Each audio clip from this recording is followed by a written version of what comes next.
So I'm trying something new this time. Many of you have seen me give a lot of talks here over the years. I usually have a PowerPoint with me. I like to have the slides. You know, especially in the line of work that I'm in, which is astrophysics, there's just endless opportunity to show really pretty pictures from the universe, things like that. And it also kind of provides some structure for the talk. But I thought this time, I just want to kind of do it unplugged. I don't know if you guys remember MTV when they would have these musicians and come on with just a microphone and an acoustic guitar and just, you know, I kind of wanted to just do it that way and just tell my story without the distraction of a lot of slides. So I've talked about various things, you know, and throughout my talks. I'm going to bring it all together this time and just talk about not only how science can lead you to faith, but what happens after that. So the way I like to say it is that I am the perfect atheist experiment.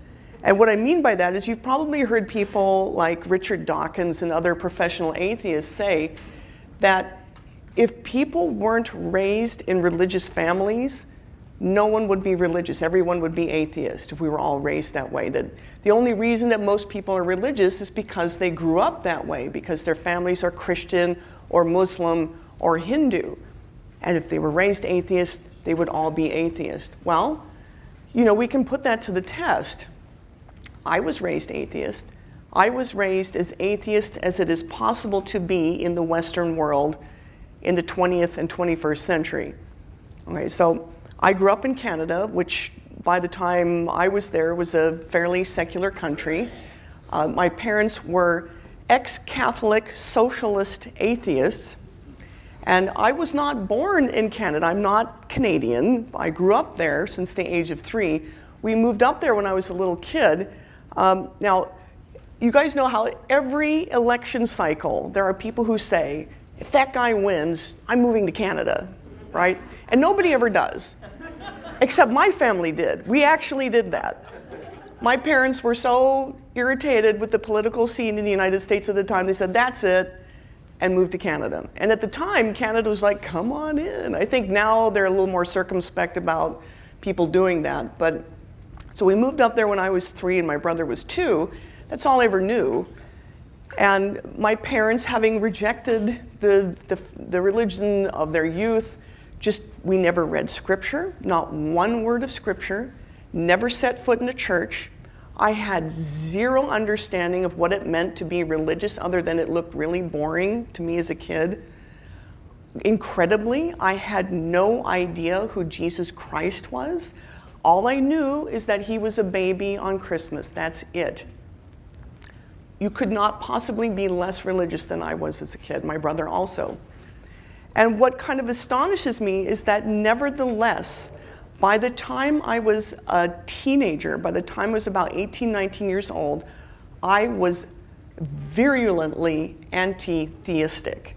Not only was I not religious, I thought religion was terrible, even though I knew nothing about it. And thinking back, like, how did I arrive at that point? Honestly, I think it was a combination of what little religion I did see in television and movies, which we all know is highly accurate, right? And a little bit, there were some students in my school who, I'm not sure exactly what religious sect they belonged to, but they weren't allowed to celebrate anything. They may have been Jehovah's Witnesses, they may have been something else. But every time, you know, there was a Christmas or a Valentine's Day or anything like that, they had to leave. And I thought, this just, like, it didn't occur to me that these were holidays, you know, holy days that we were celebrating. I just thought they were fun, and these kids had to leave because they were religious. And so, you know, this gets cemented in your kid brain. Religion equals no fun at all. And then later, as teenagers, my dad introduced us to a philosophy called objectivism. I don't know if you've heard the name Ayn Rand. So she was a Russian immigrant, very secular, very atheistic. She came up with this philosophy that was explicitly atheist. And my dad thought we would be interested in this, and it kind of, you know, it gives structure to teenage life. And if you know anything about objectivism, they describe it as rational self-interest, which, is there anything more appealing to a teenager than that, right? A justification for being very self-centered.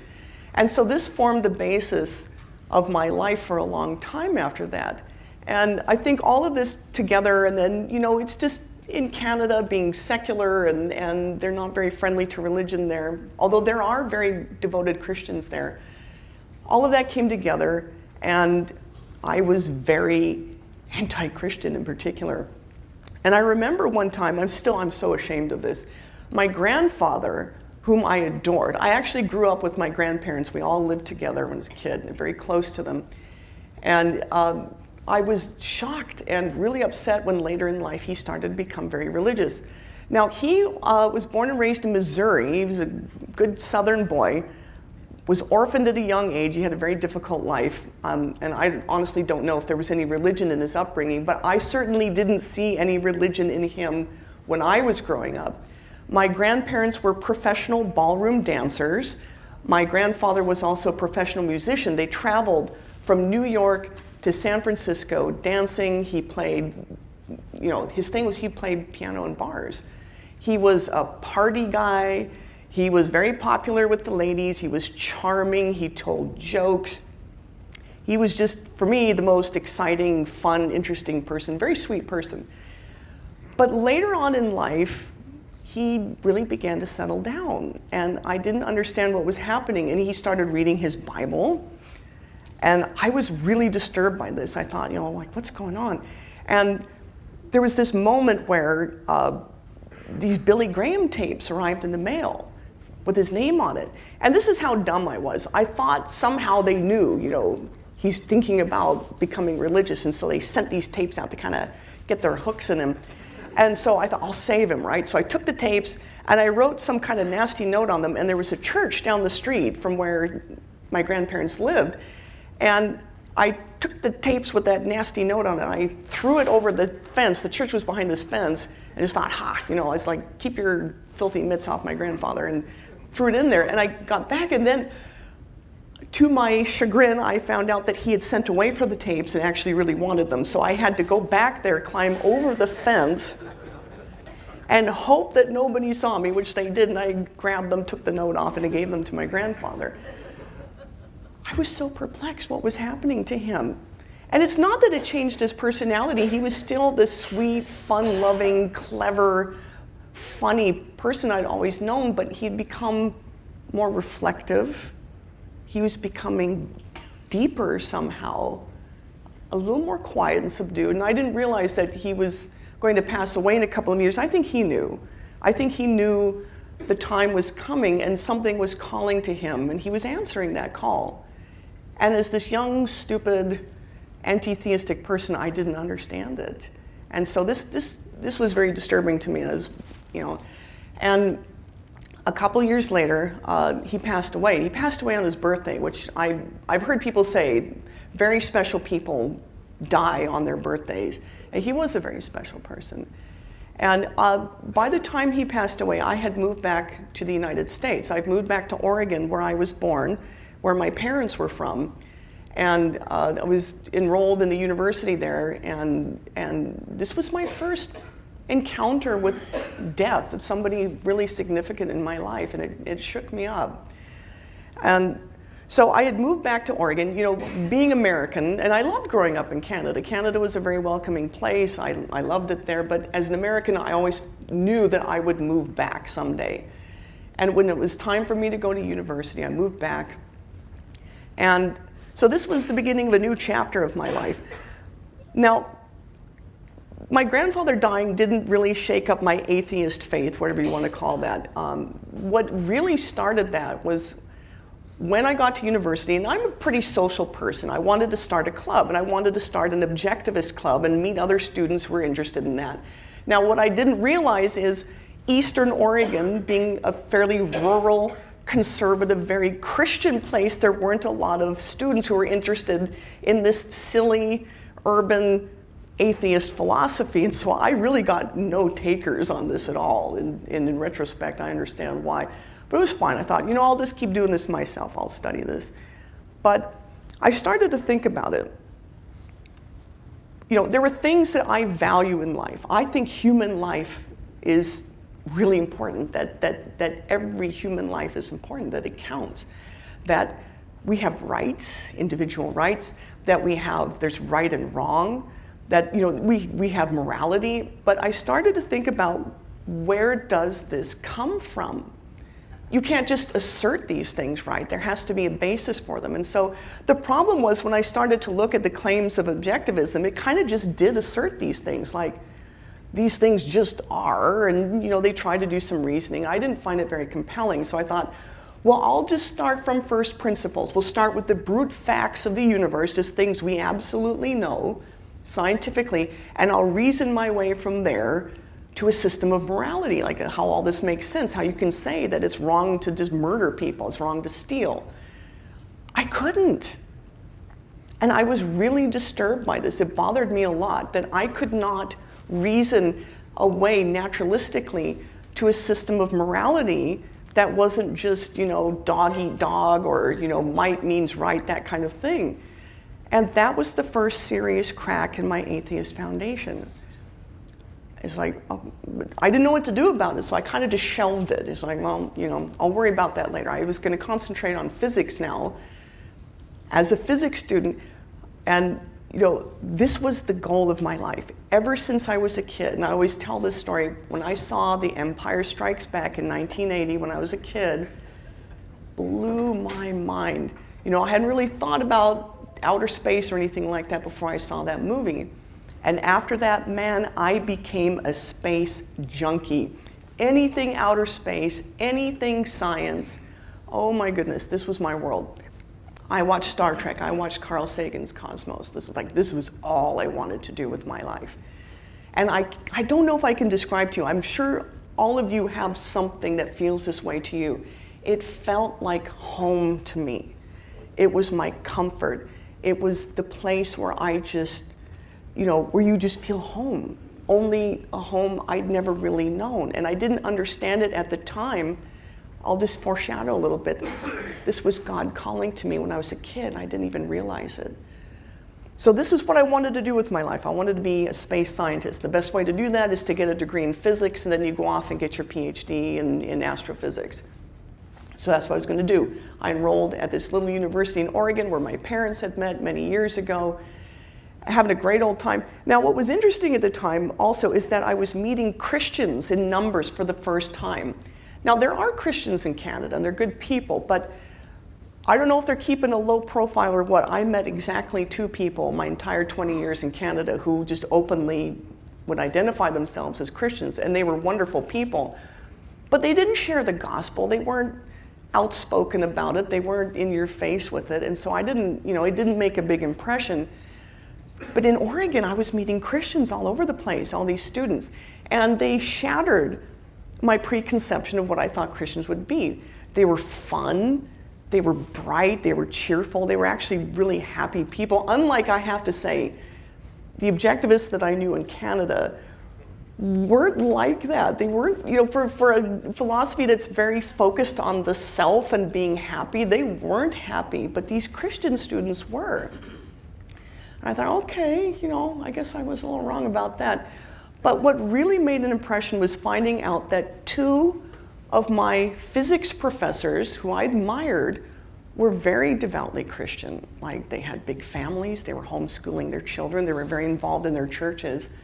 And I thought, you can be a professor and be Christian too? Like, these 2 things didn't go together in my mind. And that was a real stunner for me.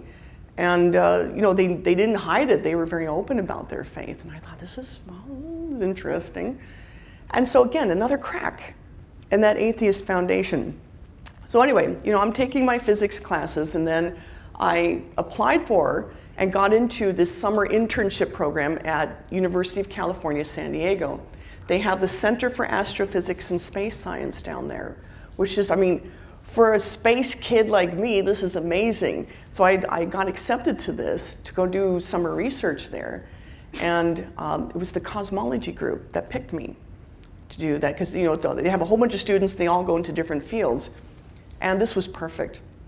So cosmology, for those of you who don't know, is a branch of physics that deals with the overall structure and development of the universe over time. So this is big, huge stuff. Big Bang cosmology, figuring out what the universe is made of, what it's been doing for billions of years. And in this group, they were doing what to me was like the coolest project ever. They were testing the Big Bang model of the universe. And so now you guys are going to get a little bit of a science lesson, a little bit of a history lesson. So I will mention there were two really famous people in the physics department there at UC San Diego at the time. One of them was Dr. Sally Ride, who I think most of you probably remember was the first female astronaut in space. So that was really cool that she was there. Another famous person who maybe many of you don't know his name, Dr. Jeffrey Burbidge. And he was really famous at the time for being one of the few holdouts who rejected the Big Bang. Okay, this was the year 1999. I mean, can you believe that an actual professional physicist at that time would reject the Big Bang? But he was famous for it. He was a very outspoken atheist.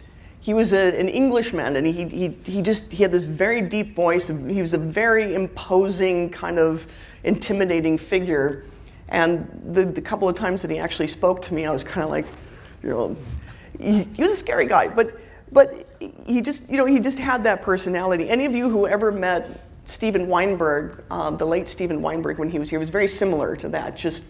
He just was intimidating.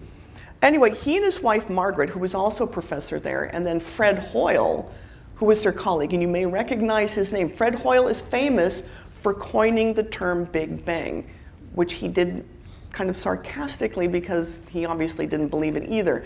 Now, Dr. Burbidge, though he rejected the Big Bang, he was still very highly respected because he and Margaret and Fred Hoyle were famous for coming up with what's called stellar nucleosynthesis model. So this was the idea that you take the raw materials of the universe. Most of the universe is hydrogen. Just the vast majority of what's out there is just plain old hydrogen.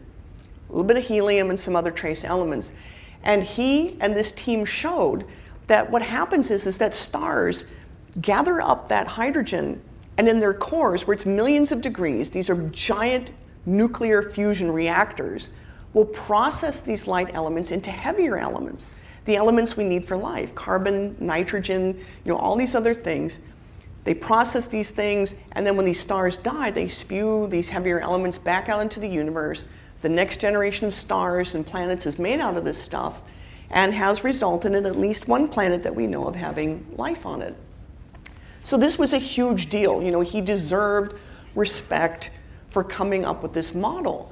But it was so odd that with all of the advancements that have been made in cosmology to show very reasonably that the Big Bang model is the best model we have of the universe, he just was like, nope, I don't believe this. Because he was an atheist. And he understood that a Big Bang creation event is far more consistent with the opening words of the Bible than a universe that's always been here. He got it. And he hated the Big Bang so much that he would accuse his colleagues of, literally, this is a quote, rushing off to join the First Church of Christ of the Big Bang. That's what he said. He understood. And so this is why even, for someone with my background coming to faith through science, it's incredible to me that Christians reject the Big Bang as being atheistic. It's the furthest thing from. And a lot of scientists back in the 60s, the 70s, and the 80s were just like, we hate the Big Bang. It's too close to the Bible. So, there he was. Now, he, back in the 1950s, along with Hoyle, could see the writing on the wall. The evidence was mounting since the 1920s for the universe having a beginning in time. They didn't like this. They came up with what's called the steady state model of the universe. It was a model of the universe being eternal, having no beginning, no end, and using that to try to explain the evidence that we had for the Big Bang and say, no, it fits better for the steady state model. But of course it didn't. The evidence continued to mount, and it got to the point when they finally discovered that cosmic background radiation, then that was the nail in the coffin for the steady state model. So I don't know if you know that in the 1960s they discovered this cosmic background radiation. It's just this constant radiation every part of the universe, no matter which way you look. It was discovered by a couple of scientists at Bell Labs in New Jersey, and they realized that it had found this long sought after evidence for the Big Bang. It was the echo of the Big Bang, the leftover radiation from this big fiery creation event, and that was it. Now, one of the other tests for the Big Bang is the chemical makeup of the universe. So there's a lot of chemistry in the universe. It's made up of these different elements, mostly hydrogen and helium, but a few other things. Now, the Big Bang model makes predictions about how much of that stuff should be out there. Like if you could take a giant cosmic scoop of the universe and just measure, well, there's this much hydrogen, it's about 90%, there's this much helium, there's this much other stuff. Now, the Big Bang model makes a very specific prediction about what those chemical proportions should be. So does the steady state model. It makes a different prediction. And so when that was tested, that very much supported the Big Bang model and ruled out the steady state model. But of course, in science, we don't just rest on our laurels. We're continuously testing these things. You have to. You can't just say, we're good there now, let's move on to other things. So the group that I was working with at San Diego was testing that idea, the chemical proportions. Now, specifically, we were looking at something called deuterium, which is an isotope of hydrogen. Isotope means hydrogen is just one proton in the nucleus. The number of protons in the nucleus tell you what element you have. They're all unique. Now, if you start adding neutrons to that, you make what's called an isotope. It's still kind of hydrogen, but it's a different kind of hydrogen. And they call it deuterium. If you put another neutron in there, you've got tritium. Now, they use deuterium to make heavy water, which is important for nuclear type experiments. So anyway, the interesting thing about deuterium is it's unique as being the one element out there that could only be created in the Big Bang. Stars can't make it. Stars can only destroy it. Okay? You get deuterium in a star, it's going to be converted into helium, and then it's gone forever. So you want to, if you're going to measure how much deuterium there is relative to just normal hydrogen, that's a very sensitive test of the predictions of the Big Bang model. Because this model says you're going to have exactly this amount. So this is what we were trying to do, is to measure that. Now, a lot of different things have to come into place in order for us to be able to do this. Now, the first part of it, I'm thinking as a student, this is really weird, right? When you're in high school, when you're in college, you're firmly in what I like to call the center of massive knowledge. You're mostly learning stuff that we've known about for decades, for centuries, right? Newtonian physics. We've known this stuff for a long time. It's very well tested. Memorize it, write it down, move on. Now, for the first time though, as a student who's just been in college for a couple of years, I'm suddenly on the cutting edge of research. We are asking questions and testing stuff that no one has ever done before. This is really exciting, and it got me thinking about how is it we can even do this in the first place? I mean, if you think about it, we're just these squishy little fleshy things on a little chunk of rock, in this galaxy that's got hundreds of billions of stars, and there are hundreds of billions of these collections of stars, these galaxies, just in the known universe. How is it that we're able, with these squishy things between our ears, to think about stuff like this, the entire universe and where it came from and chemical proportions of things? And we point our little pieces of glass and metal called telescopes out there and we try to figure it out. And I thought, this is really weird. I've heard sort of atheistic, I think it was Carl Sagan who said that we are the universe trying to understand itself. And it sounds kind of poetic, but why? And I'm thinking about research is such a weird thing that we have the capacity to ask these questions, to reason through them, to figure out tests, and to actually carry them out. You don't think about that when you're being told to memorize Newton's laws and just work through these calculations. So anyway, I'm getting weirded out by this. And then I'm thinking about the observations that we're doing for this deuterium experiment, where we're using the twin Keck telescopes in Hawaii, which were the largest ground-based telescopes at the time, to make these measurements. And I thought, this is pretty cool. I get to look at these data that nobody else gets to look at. I'm analyzing it, I'm fitting these mathematical profiles trying to measure how much deuterium is in there, and thinking about how it is that we can do this in the first place. So what you need to do is you need to look very far back in time. We're trying to figure out what these chemical proportions are before stars can get in there and start messing things up and polluting the universe with these heavier elements. So in order to do that, you need to look as far back in time towards the beginning of the universe as you can, because you want a pristine measurement of how things were right after the Big Bang before things start getting processed. So now you know in astronomy, distance equals time. And that's because the speed of light, as fast as it is finite. Now it's super fast. You guys know how far away the moon is, right? It takes about a second for light to get from the moon to us. That means we're seeing the moon as it was 1 second in the past. Not that far, but if you think about it, everything that you're seeing, even right here, you're looking at everything in the world in the past. Maybe a microsecond in the past, maybe 1 second. If you're looking at the sun, you're seeing it as it was 8 minutes ago. That's how long it takes light to travel from the sun to the earth. Now, if you look at something that's really far away, like 1,000 light years away, you're seeing the universe as it was 1,000 years ago. If you're looking at the Andromeda galaxy, you're seeing something as it was. Now you're starting to talk millions of light years ago, billions of light years ago. This is the stuff I'm looking at. This is the cool thing about astronomy. And I've heard people say, you're trying to interpret the past. No, we're looking at the past as it's happening. It's not like we're digging up fossils and making interpretations of what we think happened. We're actually seeing it. It's a time machine. It's amazing. Can you imagine being able to look directly back in time to see, the signing of the Declaration of Independence, or to see Aristotle doing something, or to witness, all the events of the Bible? But we're able to look back in the universe and actually see these things happening. So this is what we're doing. I thought this is amazing that we can actually witness cosmic history, okay? So that's the first thing. We need to be able to see these things, and we can. Now you also need, so we have these gas clouds. Most of what's out there is just atomic hydrogen.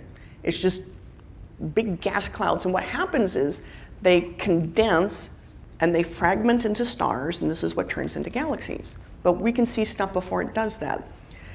But you need to have a light source, right? So just because it's out there doesn't mean you can see it unless it's radiating or reflecting, or what you need really to do the kind of chemistry we were trying to do is you need a light bulb that's behind these gas clouds to illuminate them. Okay, so what happens is if you've got some kind of a light bulb behind these gas clouds, the light that passes through there will bear the signature of whatever chemicals are in that gas cloud. Now this is another piece of the puzzle. How can you tell what the chemistry of these gas clouds are? It's not like we can go there and take a scoop and then analyze it in our lab. Well, the neat thing is that every element out there ever has its own unique chemical signature. So you may have learned that in chemistry class. Every element has its own unique set of emission or absorption lines if you can look at the spectrum of it. So like we would take in high school chemistry, a little piece of sodium, you burn it over a Bunsen burner, and then you can break that light apart into a spectrum, and you can see these little emission or absorption lines that correspond to, oh, that's sodium. You can do that out in the universe. It's the neatest thing, and it doesn't change with time or place. You can say, oh, that star over there, that's got, there's a little bit of magnesium and sodium in its atmosphere. You can see that. Now, the problem is, for that light bulb to be useful for that purpose, it cannot have chemistry of its own. The problem with using something like stars or galaxies as the light source is they have a lot of chemistry of their own, and you can't disentangle what's part of the galaxy's chemistry from what's part of that gas cloud's chemistry that you're trying to look at. So what you need is something that's got a bare bone spectrum. It's just a continuum of light with no features of its own. Well, just such a thing happens to exist. But even more important is it needs to be bright enough for you to see it over billions of years, light years of distance. You can't just use a star. That would be like if you light a match on the surface of the moon and just, do you think you're going to see that from here? Forget it. You need this big blaring cosmic light, something that you can see from billions of light years away. Well, we have those things. They're called quasars. This happens to be my field of study. I was just so enamored with these things that I decided to make my professional career about them. They are supermassive black holes that are basically just exploding from their centers.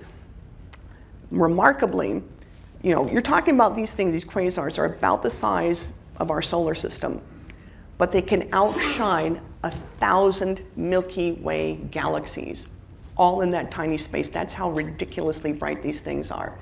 And they have featureless spectrums. There's big parts of their spectrum where there's almost nothing there. The perfect light source. And if you find one that's behind one of these gas clouds, you can make your measurement. And we did, we found them. And I remembered thinking about this. I'm walking across that beautiful campus in La Jolla. I don't know if you've ever been to La Jolla, California. It is just one of the most beautiful places ever. Sunny and happy, and I love that campus with the palm trees and the eucalyptus, and just I would walk that campus all the time. And I'm walking across there one day, and I stopped dead in my tracks. And I thought, how is all this possible? And I remember just at that moment, God explains it. I actually, at that moment, became a theist on the spot. I had no idea that going to California, doing research, getting up that morning, that was my last day as an atheist. I became a theist on the spot. And I remembered, and I felt happy, because not only, like for a scientist, figuring out a really good explanation for something just makes you happy. But there was another reason for that too. Now I knew the most reasonable explanation for all of these things, why does the universe seem to want us to investigate it? All these things just perfectly being in place, right? We even have a transparent atmosphere that we can look out of in the first place. If we lived on Venus, forget it. You'd never see anything but just this cloudy haze. And I thought, God is the most rational explanation, that there's some intelligence out there that made it all, that set it up this way, that we have rational brains that we can even think about this stuff, let alone investigate it. But there was another reason for this too. Now this was 1999. We did have the internet back then, but it wasn't widespread. You didn't have Wi-Fi hotspots. I was in this crummy little dorm at UC San Diego. We didn't even have a television in there. I had nothing. It was like a barracks. It was really bleak. In fact, they called this place, they called it Little Beirut. It was just very depressing. And so, you have to be entertained, right? So out of pure desperation, I was forced to read books, how terrible. But so there was a bookstore about a mile away. So I'd walk there and I would get books just so I'd have something to do in my off hours. And so the first thing I did is I looked for the biggest, fattest book I could find, something that would last me a good long time. And what I found was The Count of Monte Cristo by Alexander Dumas. It's a wonderful book, it's literature. And, as a kid, I'd seen, they had these mini-series, they had countless adaptations of the book. And what do they always focus on? The exciting revenge story, right? It's this guy, Edmond Dantes, who's horribly betrayed by his friends. I can't remember what they did, but it lands him in the Chateau d'If, this terrible prison where he's just locked up and forgotten, right? Betrayed by his friends who, I think they framed him for something. He goes to this prison forever. Now somehow, he's able to break out, and he finds this guy, this prisoner in there, tells him about this island of Monte Cristo where there's this fabulous treasure, right? He finds it. He becomes fabulously wealthy. He dubs himself the Count of Monte Cristo, and then he goes back to France to exact his revenge on these people who betrayed him. And he does that very well. Now with these vast resources, and he's been sharpened by his experience in prison, and he gets revenge on most of them until he gets to the last one. And this is what I didn't appreciate before as a kid, and what a lot of these adaptations miss. What the story is actually about is forgiveness and God's role in dealing out justice.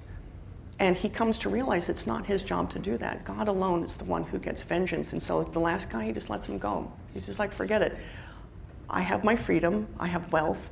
He found a woman that he fell in love with and wanted to spend the rest of his life. It's like, I'm gonna go enjoy my life. God gave me my life back. I'm just gonna forget about this. And I realized also, so in that moment that I realized that the universe was just screaming out God, that here also was an explanation for where morality comes from. the two things came together. I had my system of morality that I could not figure out as an atheist. I had something that explained why the universe made sense. Ta-da, there's God. Okay, so I was really happy. I thought, this is great. And then I did absolutely nothing with that for like a couple of years. It's like, okay, that's awesome. And then that was it. Went back, graduated, and I came here to UT to get my PhD in astrophysics. And I don't know, for those of you who've gone to any kind of professional school, like graduate school, medical school, law school, those first couple of years are really difficult. It was bleak. You know, first of all, I'm thousands of miles away from my family for the first time ever. I'm really lonely. School is really difficult. It's like boot camp for 2 years. It's awful. And so I'm just lonely and I'm kind of dejected and I'm wandering through the bookstore and I see this title on the shelf. It's just kind of standing out. It says, The Science of God.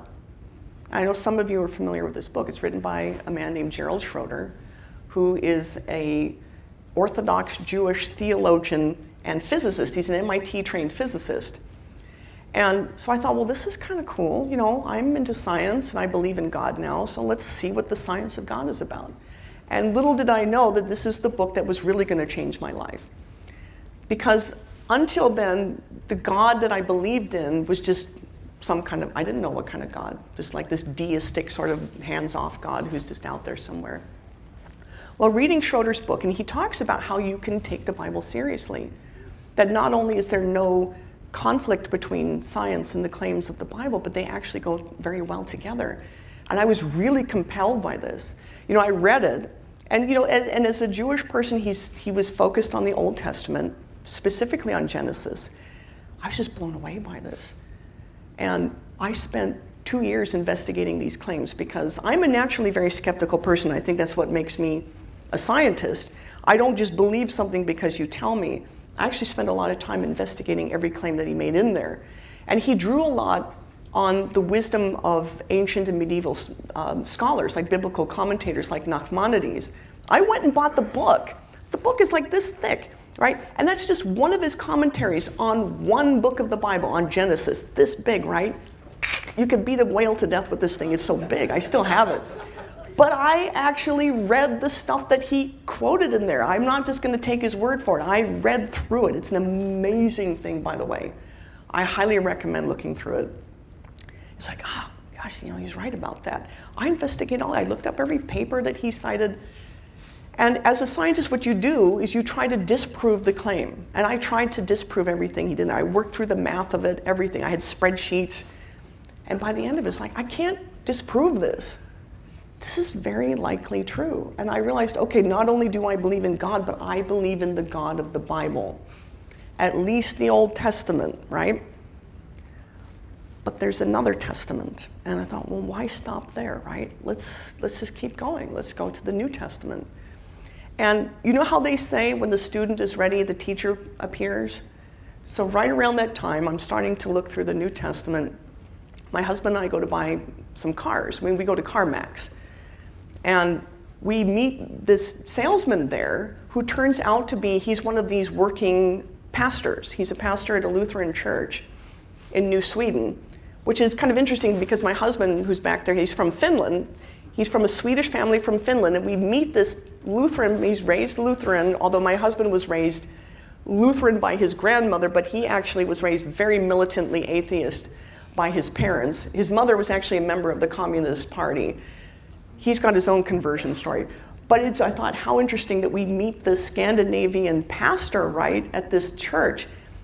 And you know how you talk when you're buying a car, and while we're doing the paperwork, he says, so what do you guys do for a living? And I tell him, and I also tell him how, I don't know why I even mention it, how I'm starting to investigate the Bible. And he said, well, I'm a pastor at this church. Would you like to come and visit our church? Would you like to take a class on Christianity? Yeah, so I did it. I went to his church. We started going there, and I took the class. I started reading the New Testament, and I'll tell you something. The Old and the New Testament, it's the same God, right? People say, oh, God has a completely different personality. No, he doesn't. It's the same God all throughout. But the New Testament does have sort of a different character, a different flavor to it, right? Because it represents the new covenant. And I'm reading this, and especially the Gospels. I love the Gospels. Because I'm reading this, and Jesus just felt so alive to me as I'm reading this.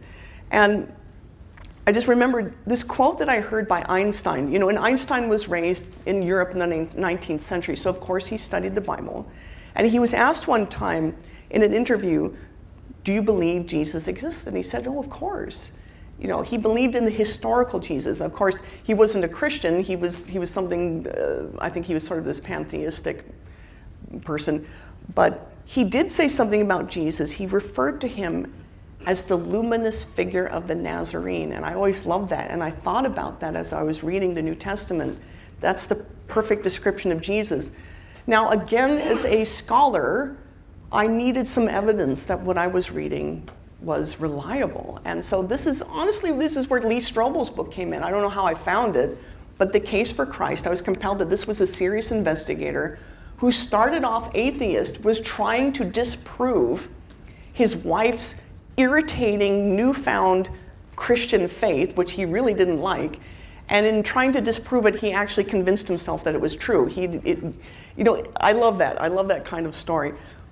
But he presented his investigation in this book, and I found it very compelling that these are very well attested to documents. You know, these are historically reliable, and that there is more historical attestation for the truth of the New Testament than there is for all of these other ancient historical figures. Like, we believe that Alexander the Great existed. We believe that Aristotle existed. There's way more evidence for Jesus than there is for these people. And I thought, okay, well, it's true. It's very likely true. I have a good basis to believe all of this stuff. But for me to make the leap from knowledge to, like, I'm going to make this a part of my life was difficult. It was really difficult. And it's kind of like it was my decision to get married. When my husband proposed to me, you know, he checked all the right boxes. I really loved him, the whole thing. But it's a commitment for life, right? You better take that seriously. You don't just fling yourself into it.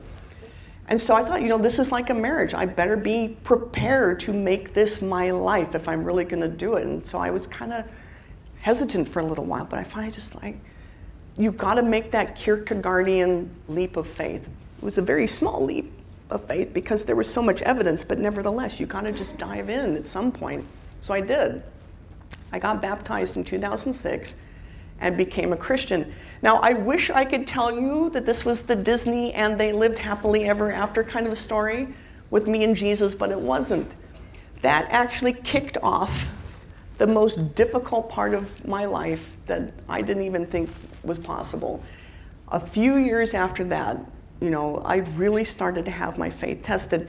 There was a period of about 4 or 5 years in there where things were okay, but I always kind of worried, you know, was this a too rational sort of conversion? It just seemed like, you know, it was all like investigation and weighing the evidence and then going, okay, you know, that seemed like it was all here and not here. And I worried about that.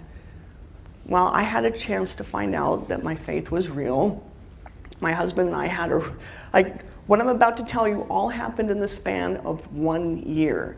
So the first thing that happened is that I got cancer. I turned 40, and it's like, you need to start getting screened for things and getting mammograms and stuff. So I did. It's like, whatever. And then on the day that I'm supposed to go to San Marcos and talk to a bunch of Christian professors there, I get the phone call that you don't want to hear. And I'm just sick with worry, right? This is literally as I'm getting in the car to go to San Marcos, I get this call. And it's like, I don't know what to do. But the show must go on. I had this commitment, so I went down there, I kind of put it out of my mind. I did this talk, just thinking, oh no, I'm filled with cancer, I'm gonna die.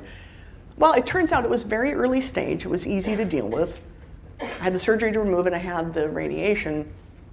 And after I was declared cancer-free, my husband and I was like, we're 40, we gotta have a baby, quick, right? So, I mean, this is a great time to start a family, but so I get pregnant. You know, it's like we're just overjoyed, right? We're gonna have a child. And so everything's fine, you know, I'm pregnant. My husband goes off on a fishing trip with his father in Finland for a couple of weeks.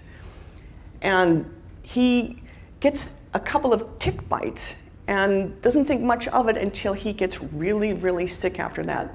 he got what's called Kumlinga disease, which is something that you can only get in Western Russia, Finland, and I think parts of Sweden. It's a tick-borne virus, and it's nasty. It's like Lyme disease, but it's a virus instead of bacteria. A lot of people die when they get this. A lot of people have lasting neurological problems after they get this. He was paralyzed for a month. He got really sick, so I'm pregnant, right? I'm sitting next to him in the hospital. He manages to fly back because the weird thing with this disease is you get really sick, and then for like a week or two, you're okay, and then bam, it hits you again. So in that window, he comes back, but then he gets 107-degree fever. I take him to the emergency room at St. David's, and he's in there for a week, completely out of it, incoherent. I'm sitting there day and night, pregnant, next to my husband, just like, is this kid even gonna have a father? Well, he recovers, obviously, he's back there, but he, for a long time, he was not well. It took him about a month to recover from that, and he was semi-paralyzed for a while. That was really stressful. And the absolute worst happened. We found out that our daughter had a fatal chromosomal abnormality. She had Edwards syndrome. And we were told that the survival rate, is basically zero. There's a 96% chance of her dying within the first year. Very likely she wouldn't even be born alive. There was one child, I think, who made it to 8 years old and then died. And a week later, we lost her. I delivered Eleanor, our first daughter, and I'll tell you, that was the real test. I was scared during the cancer, but I kind of felt like God was with me during that time. And even when my husband was really sick, I didn't despair. I was concerned, but I just kind of felt like it was going to be okay.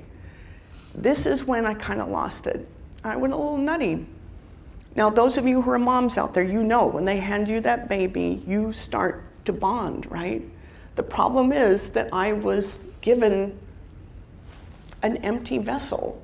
And I bonded with that. And it was this sort of perverse thing that was like, I actually didn't forgive me. I think I was temporarily insane for a while there. I thought that it was my job to be buried with my daughter as my mother. You're with your child, right? And it's not like I was plotting my suicide or anything, but I was thinking my job is to be cremated with her. How can I leave her? Now the hospital staff, they were very kind. They let us sit with her all day. We didn't want to leave her because we knew as soon as we walked out of there, that was it. It was the worst moment of my life, handing her over to the nurse and knowing that they were going to put her in that little drawer and then she was going to be cremated. And I just kind of lost it. And I was completely lost for about a week. I don't think I spoke during that time. I was trying to figure out, what do I do? And I may have been completely lost for one thing. God gave me a vision. After about a week of this, I had a very clear vision. I saw myself lifting her little body up like this, and God just very gently took her away. I don't know if you saw that one Avengers movie where they all kind of just disappeared. That's literally what it looked like. He took her. And in that moment, I had peace because I knew she was with her Heavenly Father, her first parent, right? She was safe. Her heart would never be broken here. She would never have a moment of grief or pain. She was with God, and I was okay. Now, obviously, because all these years later, I still get emotional about it. It's not like I'm happy about it, but I have peace. I have peace about it. That was my first real test, and we got through it. And my husband, thankfully, he's a very strong man, and he helped me to get through it too. And very soon after that, and I'm sorry, my nose is running, that little person sitting in the chair back there behind Ed is our second daughter, Helena. I got pregnant very quickly after we lost Eleanor. We're kind of like, okay, let's try again. I don't want to give up. And I got pregnant. I was almost 42. It's kind of a miracle within 3 months. And she's very healthy and everything's great. The problem was I wouldn't change a thing because we have that. But the difficulty was in getting pregnant, I gave birth twice in 1 year. That was hard enough. The hormones will make you crazy, any of you who are parents know. Whether you're the woman and experienced or the father and you were right there with the woman who's experiencing it, it's difficult.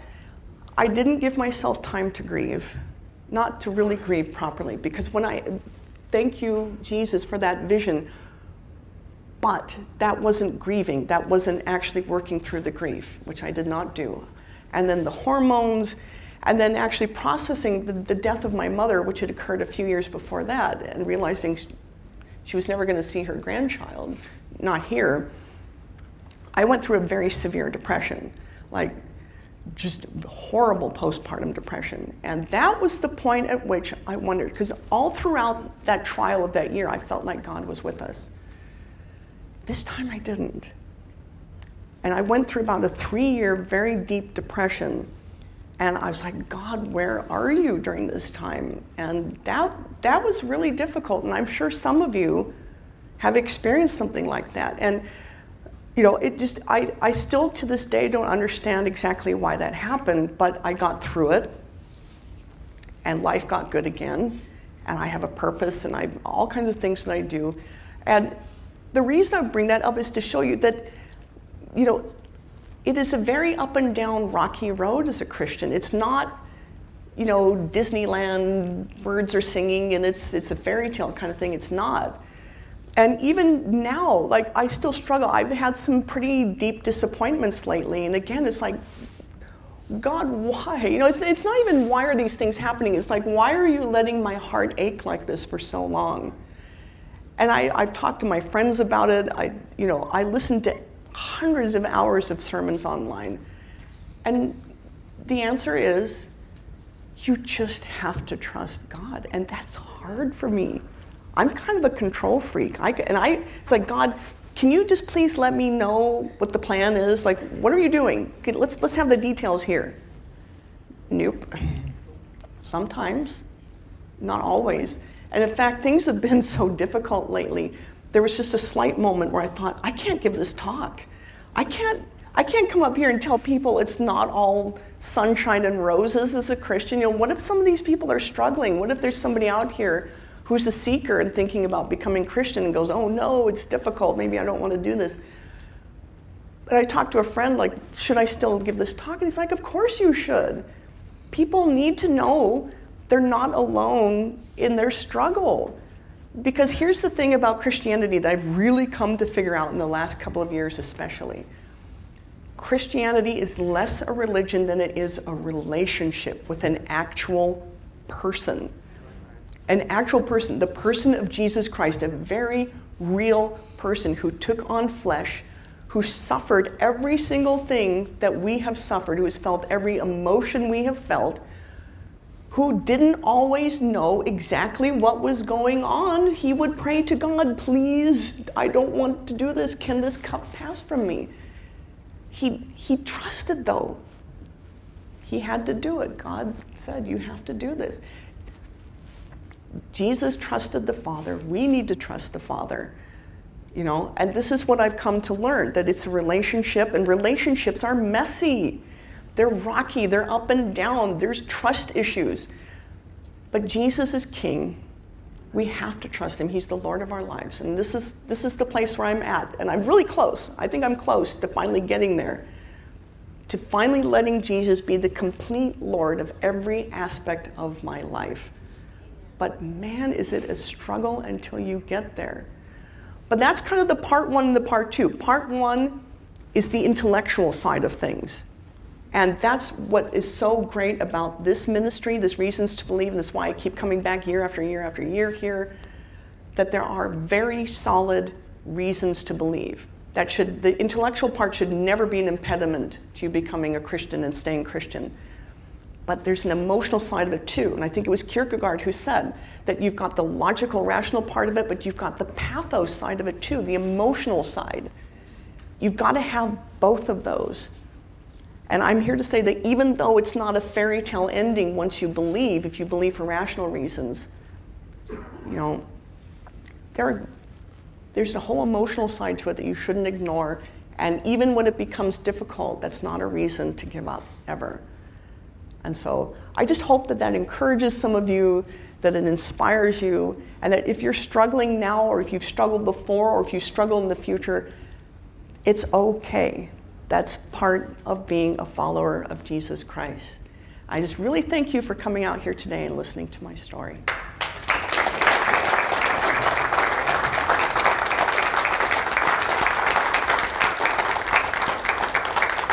Thank you, Sarah. Really appreciate that. We're glad that Dr. Kyle Kelps is not here. That's going to be hard to follow. Oh, thank you. It really is. I've never felt the need to give an altar call before. I feel like maybe we should open that up. If anybody does have questions in that regard, please be sure to come up and ask us afterwards. So, questions? You can take some questions. Sure, I'll take it. Yeah. So, just real quick, how these questions will work. We have people that have microphones. If you will, raise your hand. One of them will come and bring you one. 2 rules with the questions. First rule is, please ask a question. Sometimes people want to give their opinion and say what they think about the subject, and 10 minutes later, we're all waiting for the question. Please, I'm sure a lot of people have questions. If you need to give a little bit of commentary to set up your question, then that's fine. But please, be quick, ask your question, and it'll give other people plenty of time to ask questions. Second rule, I'm the president, I always get to ask the first question, right? So, you talked about how you're the perfect experiment, the atheist experiment. So one of my favorite expressions that I've come up with now is, well, that's true, except when it's not. And so I use that because so many times people will either appeal to a stereotype or they'll create a stereotype and then come up with an argument, oftentimes a straw man argument. And so the stereotype, as you pointed out, was that people like to say that, you're only a Christian because you were born in the United States, you were born in the Bible Belt, and so that's why you're a Christian. And so obviously you demonstrate that that's false, and that's why I say, well, it's true, except when it's not. Mm-hmm. You're a case of when it's not. So can you elaborate a little bit more on that exception that you are and how that has been received through your academic career? Okay. Well, so academically, I converted in 2006, I got my PhD in 2008. I kept kind of a low profile as a new convert. I didn't hide it, but I didn't announce it either because I thought I don't want the hassle of my colleagues, and especially the people who are going to be on my PhD committee when I defend, to be like, oh, she's gone nuts, we can't give her a PhD. Now, what I didn't appreciate is that there are Christians on the faculty here, like in every department, and there were some who were quieter than others. There was one who was probably the second most prominent member of our faculty besides Stephen Weinberg, who turned out to be Christian, and interestingly enough, he was also Canadian, so there was that kind of thing. I shouldn't have been so timid about it, but I kept kind of a low profile. I never got any pushback academically from my colleagues, from my students, and in fact, I would have students give me gifts that some of them didn't realize I was Christian. One of them gave me a Hugh Ross book. She put it in my mailbox. I also teach at Southwestern University, and so I thought, that is so sweet if she only knew, So I kept that book. It was, it's the one that has the galaxy on the cover. Do you remember which one that is? Creator of the Cosmos? It may have been that one, but yeah. Fingerprint of God? I think it was the first one. And so I was so touched by that. So now I kind of make a point to let my students know I am Christian. If you guys ever want to talk about that outside of class time, let's do it. Now, where I do get pushback a lot is on social media. So I'm fairly active on Twitter. And boy, the atheists don't like me. A lot of them don't like me. Some of them are kind, but a lot of them just be like, they will say, you weren't really an atheist. It was like, well, what was I? I mean, because they hear these stories about what happens is that somebody's raised Christian, and then they kind of lapse out of it for a while, and they call themselves atheists while they're in college, and then they come back to their faith. Now, I think that's legitimate, but that's not my story. I was raised by explicitly ex-Catholic, atheist, socialist parents who moved us to another country to be atheists and socialists. And they don't know how to cope with that. And the amount of cognitive dissonance that results from having these conversations with some of these people is amazing. Rob's laughing because he knows. It is amazing. They can't handle it. Or they'll say, you should have to give your PhD back. It's like, why? I mean, it's just like, I started to collect these things off of Twitter. I take a little screen grab and I save them because they're so amusing to me. All these people, it's like, but they don't know what to do. I have an actual publication record. I've published several peer-reviewed journal papers in the most prestigious journals. I mean, I have a PhD from a major institution. I'm sorry, you're just gonna have to cope with this. And so that's what I've found the most amusing. My colleagues have been fine, but man, those social media atheists, they really don't like it. It's very amusing. Now, there's another person you might want to be aware of. His name is Cy Gart, and I think you need to get him here sometime. He's a biochemist. He used to be a head of the National Institute of Health, the NIH. This is a major guy. His story is even more extreme than mine. He was raised in a secular, like an atheist Jewish home, so militantly communist and atheist, they were not even allowed to talk about religion in their family. He could not even mention Jesus, couldn't talk about religion at all, banned completely. He became Christian later in life after his big scientific career. Just, I have never seen somebody talk about Jesus more than Cy does. And it's the most amazing conversion story. He's got it in a book called The Works of His Hands, but honestly, you should get him here sometime, biochemist. So he gets as much pushback on social media as I do. We're kind of buddies on social media, and we kind of tag team sometimes, and he gets as much pushback as I do. But what are they going to say to a guy who was the head of the NIH, you know, who was a famous biochemist? So it's just, people get ridiculous. So, thank you very much. I really appreciate the, and a quick comment before the question. I was on an atheist board and they were discussing you. Oh no. And one of the people, one of the comments was, yeah, but she's legitimate science. She's published on archives.org. So, I love it. So my question is, so I approach Christianity from an intellectual standpoint.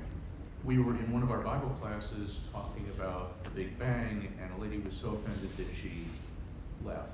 Christian lady? Christian. Okay.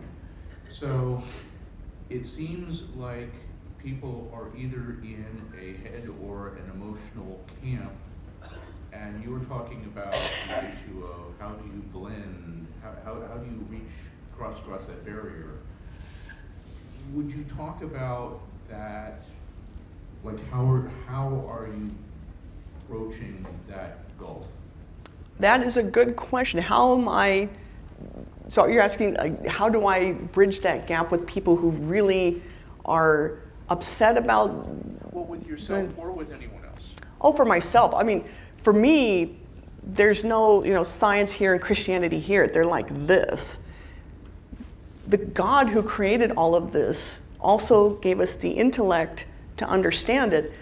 And I can't remember who it was. It may have been Kepler, Johannes Kepler, who was a very key figure in the scientific revolution, extremely devout Christian. Like, you do not get a more serious Christian than Kepler. And he said that God created us in his own image, therefore we have the intellect to understand his creation, and we have the desire to understand it. So for me, it's just a continuum, that of course Christianity and science should go together. And it's like Hugh Ross says, you've got the two books, the book of scripture, the book of nature. And they should agree with each other because they're both written by the same author, right? So I don't have any problem personally for me with my scientific career and my personal life as a Christian. They all go together. And the emotional part, now as a scientist, I have to be careful. We try to remove the emotions from the equation as much as possible because you're trying to be dispassionate, because there is that possibility that you get kind of emotionally attached to your theories, to your hypotheses, because it's just like, it's mine and it works. And when you start to get evidence that it may not work that well, you get upset, and but you gotta let it go. And I was talking to my dad about this the other day, that I think science is more appropriately a religion, and don't misunderstand me, than Christianity is. Christianity is primarily a relationship with a person, right? And what I mean by science being religion, I do not mean that in a disparaging way at all. What I mean is it's an institution, it has rules, and it actually has a system of morality.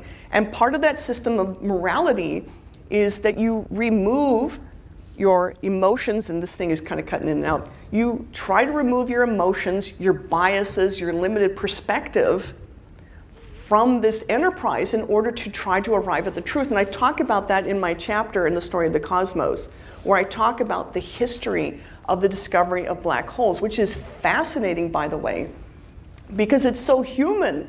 Scientists are so human. We're so flawed, we're so ridiculous. And you wouldn't believe how human these scientists are, right? But we try through this system of intellectual morality that we call the scientific method to be good scientists and to not impose our own limitations on the discovery of truth. And so that's why I kind of refer to science as more of a religious thing. So it is kind of hard in the sense that you've got the pathos side of things, especially as a Christian, and we're humans, we can't be, Vulcans, we're not Mr. Spock. But you have to try to be as dispassionate as you can in the pursuit of truth. But then again, how do you do that without some excitement and some love for it? So it's just messy. I don't know that I have a pat answer for that. It's just messy. Hi, my name is Mark. Hi. I believe I have this correct, that you are no longer an astrophysicist, but you actually switched careers. And I'm wondering what led to that shift, and couldn't you continue to be an astrophysicist? I still am an astrophysicist. So what happened is that I retired from UT, and I did that in 2017, partly because when you work at a major research institution, a lot of your time is spent searching for funding, and it really stinks. I don't like doing that. I don't have a team to do that. I have to do it myself, and it was eating a lot of my time. And as the scope of academic research expands, meaning there's a lot of scientists out there all grubbing for the same kind of dwindling pool of resources, I don't want to do this anymore.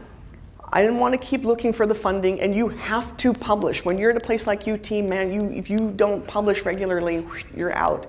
And my research was starting to fall behind a little bit, partly because I was a new mother, partly because I was wrestling with depression. Oh, and I forgot to mention, I got cancer again. So after that first time that I had cancer, very early stage, it came back, stage 3 the next time, which is gone now. I've been cancer-free for 3 years. But that was a long series of really awful surgeries and radiation and being really sick, and just was awful. So I'm going through cancer again. I've got a small child. I hate grubbing for money. And the final thing for me for why I quit UT was also because I was expanding my ministry. University of Texas is a state institution, right?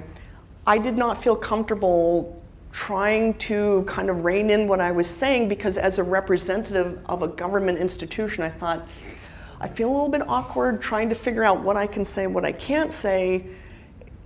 Given all of this, it's time for me to retire from here. I continue to do research still with my old PhD advisor who retired a few years ago. We still work together. We're still working on a paper. I'm teaching at Southwestern University now. I kind of bounce back and forth. I get burned out on research, and then I teach for a while. I get burned out on teaching. I go back to research. So right now, I'm kind of burned out on the research, so I'm doing teaching. But so I'll probably never give up my academic career in some fashion. I'll always be doing either teaching or research. But the ministry part of it definitely is more important to me at this point. So I hope that answers your question. Yeah. I was actually a grad student at UCSD in '99. We were there at the same time. Which department were you in? Electrical engineering. Oh my goodness. That engineering part of the campus, you remember that thing, that neon sign that flashed, what was it, the virtues? I don't know if you remember that. Oh, okay, that was that part of campus. Man, I love that campus. That is really neat. All right. Hi, I'm June.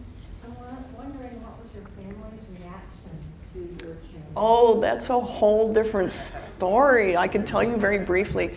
Now, so I'm in graduate school while I'm doing it. My brother and I are only 11 months apart. My parents were So being ex-Catholic, they were still Catholic in one very important way, which is that they did not use birth control. They thought that they could just kind of time things, and they also thought that if you're nursing a baby, you can't get pregnant. Well, my brother disproves that, so we're very close in age. We're almost like twins, so we've been very close. And he went to graduate school at the same time I did. He got his PhD in aerospace engineering up in Washington State.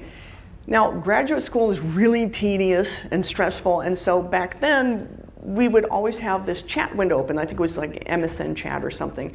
And so all throughout the day, every day, we would chat together. It's like, hey, how you doing? You know, tell jokes, whatever. So we're always in contact with each other.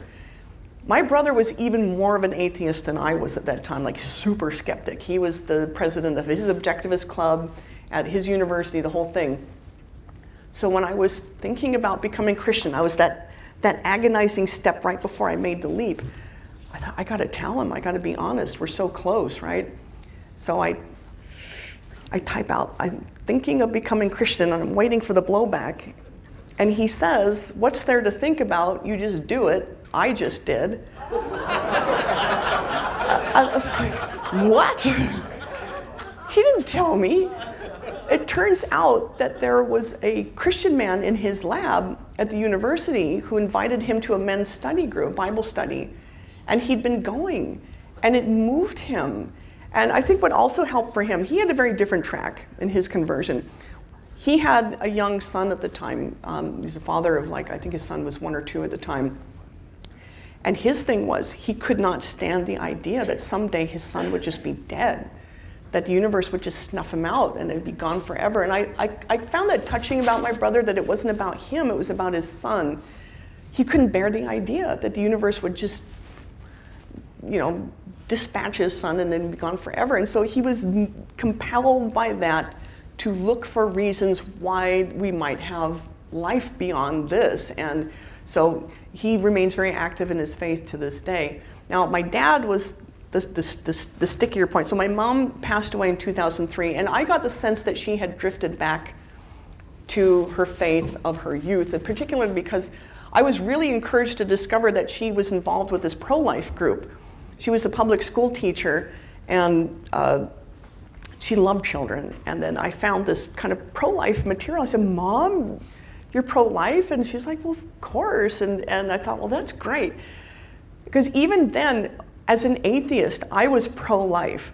What actually was the final nail in the coffin for me being an objectivist is when this was so sick. I subscribed to this magazine that they published, and the cover article was a defense of partial birth abortion as being pro-life, meaning pro the mom's life. And I was like, this is sick. On the spot, I canceled my subscription, I withdrew my membership, and I'm like, I'm done with you guys. And I forgot to tell you that part. I just was so grossed out by that. And even like the university had this, in the university, the college newspaper, they had this full color pro-life thing that showed what aborted babies look like. And I just thought, I mean, this is awful, right? But I thought this is a pretty effective way to go about it. And I remember getting into an argument as an atheist with these other students who were saying, this is misleading, they shouldn't do that. And it's like, well, what's misleading about this? This is the truth, right? So I was very encouraged. Even then I thought, well, that's okay. So my mom's kind of going back to her Catholicism. So I don't worry about where she's at now. Now my father, on the other hand, I worried about what he would think. I actually invited him to my baptism, and he came. And he was genuinely happy for me. But I remember him being perplexed. So my dad, who's a total raging atheist, he's like, how did I manage to produce 2 Christian children? And so but he was intrigued, and he wanted to know why. So I gave him Gerald Schroeder's book, and he read it, and he was like, wow, this is really interesting. And he really starts to be compelled by this, and he's still calling himself an atheist, but he's becoming more and more sympathetic to Christianity. And he's very intelligent. He also was a public school teacher. He taught social studies, math, and so he was aware of Western history and the key role that Christianity played all throughout Western history And so he's getting more and more interested in this. And then we're working on him, right? My brother and I are working on him. We're praying for him all the time. And finally, in 2017, and that would have been his 70th birthday, and I said, Dad, what would you like for your birthday? And he said, would you please get me a crucifix that I can wear around my neck? And I said, Dad, does this? And he said, yes, I'm a Christian now. And it was just like, wow, this is great. You know, I got my dad on board, and he has never taken off that cross since then. And I'll tell you, like my friend Cy Gart, who was raised atheist and became Christian later in life, my dad is so obnoxiously pro-Jesus. He will not shut up about it. He talks about it to everybody. That's all he talks about. I'm so happy for him. But that's now the biggest part of it. So that's how it ended for my family. Yeah. Hi there, I'm Paul, and I just want to say so much I've enjoyed your testimony. It's been Thank you. very meaningful to me. I have a two-part question. The first one you can just address kind of shortly, because I think you hit upon a lot of these themes, but that saying that takes more religion to be, or more faith to be an atheist than it does a Christian. And then the second part is more of a philosophical question, why people have gotten into this category. Is some people in science, but a number of people in the public sphere love this idea of a multiverse, parallel universes, because they don't want it to be the Big Bang, because it does align with the God of the Bible, and how that continues to seem to almost grow. You know, there's so many movies and things like that that are really into that concept of there's something else besides this one universe we have. Okay, so the first question was About takes more faith to be an atheist. you want me just to comment on that? Yeah, you just comment. I think it was Frank Turek who wrote a book about that. Yeah, so I'm often asked on social media by atheists, is there any evidence out there that would cause you to reverse your beliefs? And I told them no, you know, there's nothing, there's literally nothing. You would have to present me evidence that I don't exist. I mean, it's like, and I tell them that my own existence is the proof of God's existence, because I'm here and I'm not the explanation for that. That is the one thing I know for certain. That Descartes thing, I think, therefore I exist. I mean, I could be a brain in a vat hallucinating all of this, right? I'm pretty sure I'm not, but you can't prove to me that I'm not. The one thing I know is that there is thought occurring in this brain. I'm not the explanation for my own existence. The one explanation that by far makes the most sense is God.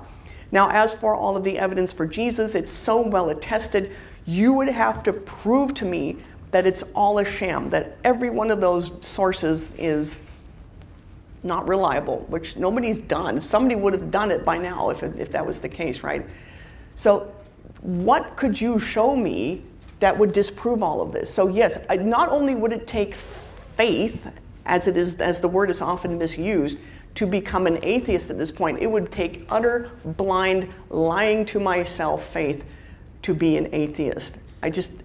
And I think even at the point where I was getting close to converting, it was weighing more heavily in favor of God and claims of Christianity than atheism. I think that's a really good statement. And then as for the multiverse, so I sat this far away from Steven Weinberg at a private banquet dinner, fundraiser kind of thing, when he told somebody, he answered a question, and somebody said, you know, is the multiverse just kind of made up? Now, partly yes, but partly no. There is a mathematical basis for it, but he said at least some of the motivation of developing the multiverse hypothesis is that it gives an alternative to God as the creator of the universe. He said that. I saw him. My husband was there with me when he said that.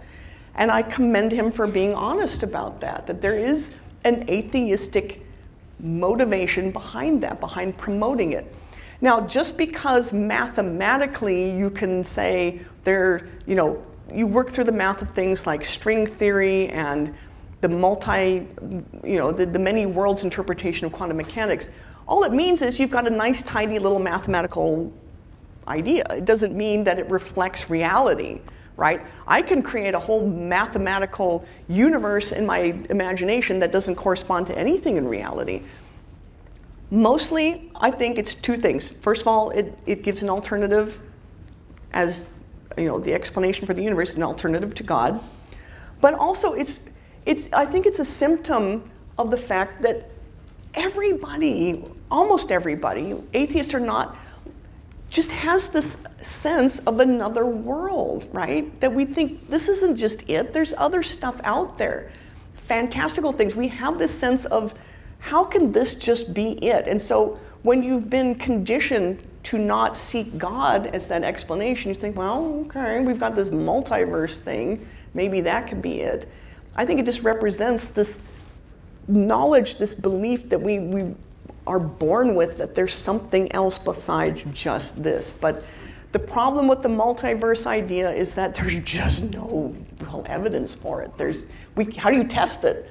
We're talking about universes beyond our own. Science can only test what is in nature, which is this universe. We don't know how to get out of this universe. So you really you can't test it. I think it's just, it's fine to think about for science fiction, whatever, but it's really, it'll never become a full-fledged scientific proposition. If I can add to that, one of the things that I have mentioned is that technically the multiverse is a biblical model, because we do believe in a universe that exists outside of this universe. True. Right? True, and then... We believe in a literal hell, that's another universe that exists outside of those two universes. That is true, yeah. So. All right. Hi, Sarah. My name is Greg. I saw one of your presentations several years ago. Okay. On 6-Day Science, and you mentioned Schroeder's book a couple times today. Do you still promote 6-Day Science? Oh, yes. Yeah, very much. So there were two things in Schroeder's book. So he covers a very broad range of topics, but there were two things in particular that really compelled me. The first was that he says you can have a literal 6-day creation process as described in Genesis and a universe that's billions of years old. And I thought, what? But he talks about how you do this through the relativity of time. And you have to talk about which perspective you're looking at the universe from. And so he's saying that Genesis, the book of Genesis, Genesis 1, is described from God's frame of reference. That's a term that we use in physics to describe what perspective you're looking at something. Because in terms of Einstein's relativity, you have to establish whose perspective you're looking from, because the flow of time can change depending on which frame of reference you're in. He's saying from God's frame of reference, looking forward in time as he's going through these creation steps on each Genesis day, it's 6 literal 24-hour days. But contained within those 6 literal 24-hour days are billions of years of development. So I encourage you to read his book to understand how that works. And I did do a very detailed slideshow on my website. So if you go to sarahsalviander.com, it has links to all of this stuff on there. You can see I detail all of the physics behind this. The other thing was then he showed, okay, so that's great. You can figure out how to cram 14 billion years into 6 days, but what about all of the steps that are listed in Genesis? Do they correspond to the scientific record? Well, yes, they do. So first you have the creation of light, and then you have the creation of the firmament, and all these things, and then all the things that develop along with the creation of Earth. And this is roughly corresponding also to the RTB. RTB has a bit of a different model, which I don't disagree with. I think it's a compelling model, but also showing that, yes, that the creation events that are listed in Genesis correspond to the natural record that we have.